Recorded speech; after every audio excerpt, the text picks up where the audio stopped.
Good evening. माझं नाव आहे प्रथमेश कांबळे आणि मी 23 इयर्स ओल्ड आहे. माझा रिअल इस्टेटचा आणि डेव्हलपमेंटचा बिझनेस आहे. First of all thank you to Vijay sir आणि दीपकजी. मी दीपक सरांपासून खूप वेळा ऐकत आलो की विजय सरांचं सेमिनार आहे आणि दीपक सर पण खूप दिवसापासून बोलतात सर मला अटेंड करायचं पण टाइम भेटत नव्हता. पण तुम्ही आय थिंक थोड्या दिवसापूर्वी त्यांना भेट दिली आणि त्यांनी सांगितलं प्रथमेश तू आलाच पाहिजेस कारण की तू बहुतेक खूप सारे बिझनेस मीटिंग्स अटेंड केले असतील इथे प्रिव्हियसली. मी मुंबईमध्ये राहतो तर खूप सारे सेमिनार्स वगैरे मी अटेंड करतो कारण की यंग थोडा माझ्यामध्ये ते गुरकी आहे कारण की माझा बिझनेस चालू केला होता 19 वर्षामध्ये आणि आता मी खूप चांगलं करत आहे.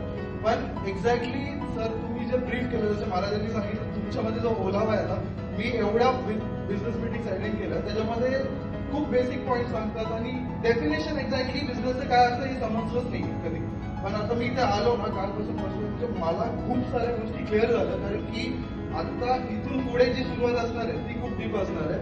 म्हणजे जसं काय बिझनेस कसा अनालाइज केला पाहिजे, राईट चॉईस ऑफ बिझनेस काय असला पाहिजे आणि कसं इम्प्लिमेंट करायचं, टीमवर्क कसं हवं आहे, तुमची टीम किती प्रॉपर हवं आहे आणि किती तुम्हाला टीममध्ये कसं डेव्हलपमेंट करायचं, what is leadership. Apart from that तुम्ही लीडर फर्स्ट स्वतः ओनर कसं बनू शकता, what is poor and leader owner हे सगळ्या गोष्टी खूप काही समजल्या सगळे एक्सप्रेस नाही करत आहे. पण सो थँक्यू सर तुम्ही मला या कमी वेळेमध्ये म्हणजे इतका टाइम दिला आणि खूप काही डिमांड केलं तुम्ही. Thank you so much. आणि इथून पुढे जेवढे पण सेमिनार होतील सरांचे मी नक्कीच अटेंड करेन आणि खूप खूप बेस्ट सर मी दोन वाला येईल.